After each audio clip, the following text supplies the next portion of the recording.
Okay, considering I have two firearms already, I'm gonna do a review on one I just received.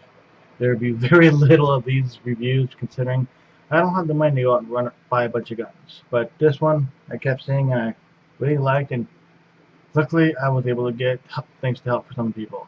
But anyways, here it is. And it comes with all kinds of fun paperwork, some tools to allow you to adjust some things.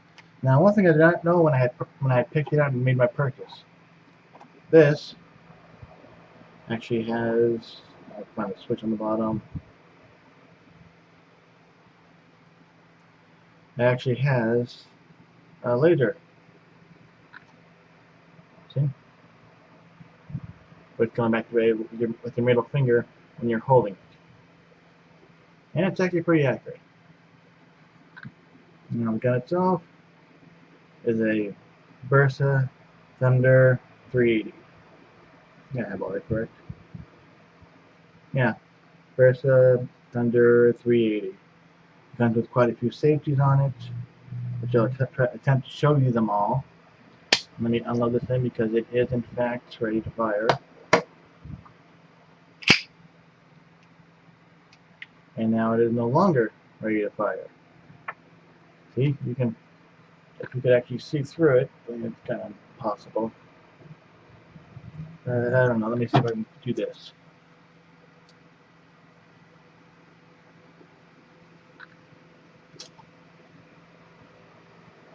And you know what, screw it, not worth it.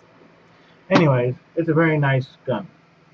It's got no magazine in it, nothing in the chamber. Now the safety I'm talking about right now, one of the safeties is on. So no matter how you pull the trigger, nothing happens. Can't pull the hammer, it does the same thing. Now safety is actually the decocker. But also when it's fully down, it also puts a block in front of the hammer so that it can't hit the pin. As you see, it'll go forward a little bit. You probably couldn't tell because I barely tell. See, yeah, that's so monumentally small. But what I liked about it is it's single action, double action. You can fire it this way. Oh wait, I keep forgetting this thing will not do anything without a full magazine in it. Or without a magazine finished full. You empty that completely. Stick that in there. There, now it's ready set. Now it'll fire. And you fire it, yeah, it's empty, completely empty. And I'm going to leave her off. There's really no point in having that on anymore. Right, you know. But double action, then single action. All you can do what I actually like doing is slowly lifting it up. Now the only thing on here else is, if you give me a second. Well, there's a little hex key right there. One side says F, one side says S. Fire safe. If you twist that, nothing you do on this gun, the trigger will not pull. Nothing, no matter what happens. So if you're locking and take it out with you and you don't have the key, you're pretty much screwed. Now the bullets are obviously smaller and not the most tough bullets. These are actually all hollow points.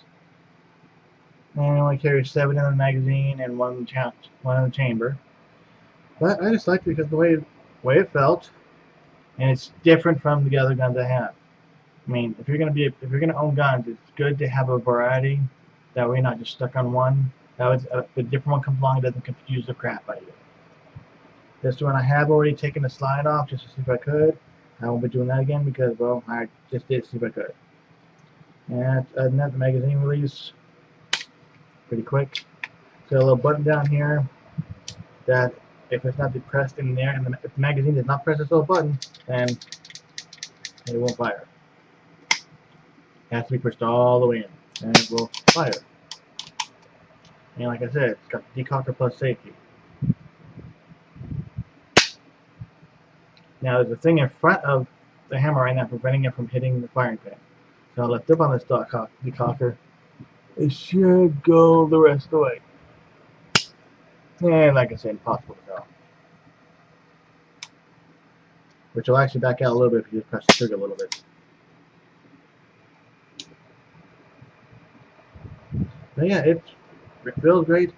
I can't wait to actually get a decent holster for this and some range ammo to test it out. I mean, my Glocks are nice and everything, but I just always wanted something just a little bit different. And now I've got it. And like I said, it's got a ton of safety plus the key safety. So unless you have the key for this, so all those anti-guns can chill out. Unless you have the key for this gun is completely freaking useless. Without the key, this thing will not fire. Hell, even without the freaking magazine in it, it won't fire. I mean, you could pull up that back, it won't fire. Hammer's back, will not fire. Safety is not on. So if you have, I'm not sure, I haven't tested it if it's around the chamber, but it looks like most of it's controlled by the magazine. And like I said, when I first got it, I walked gun store, came with stuff, came with all kinds of paperwork, including some tools I had to take it down, and a shell casing showing that it's been ballistic tested. But it was brand new. I would recommend that gun store. They do pretty well, I mean. Plus, if you bring your own gun, the range is cheap as can be. They charge you for each person that's going to be using that lane and the targets. That's it. If you bring your own bullets, they don't charge you for that. But if you don't have your own bullets, then yes, that you are going to get charged for that. But yeah, it's a very nice gun. I'm going to get that freaking hammer back. That was a little bit fast, probably would have fired. And they gave me 2 grips here. I thought about it. When I looked at them, I looked at it with bolts. These 2 grips, before I put these on it, it would lose the laser sight. It's not made for that. It's made just to turn into a normal gun with no sights. And that was actually a plus when I got it. So I got safety on, trigger's useless, safety's off, trigger's no longer useless. You know, what's funny is, what's odd is, a long time ago, I remember watching some cop show or something, where a cop had his gun taken away, and the bad guy was on top of him, like this, ready to try to shoot him. But I was told that at that time, around that time frame, or around those years, that if you manage to get your finger between the back of the trigger, keep it there, no matter how hard he pulled that trigger, it may break your finger, but the gun's not going off. I always wanted that, but then most of the guns I've had, I haven't seen a trigger that could actually do that. But this one actually could. But then again, you have to be able to get it back there before he grabs it and shoots you. And if he's going to climb on top of you and put it to your head, then you have a chance there. But yeah, that's just the review of this gun. It's a very nice gun. Like I said, probably my last gun review, so it won't matter. Because not as if I have money to go out and buy 100 of these things. But yeah, just get a better clear shot. See? Bersa 380. And that thing right above the trigger. Right there is where you're sticking the key to lock it. And this is the magazine release, slide release, and then the safety / decocker. The decocks it, but when locking this down, it's all safety, can't fire. Also 380, so the bullets are a little smaller than I'm used to, but hey, whatever. Any questions or comments about it? Any jokes about it? I don't really care, honestly. You can shoot me a message here or make a comment on my YouTube channel. Anyways, have fun.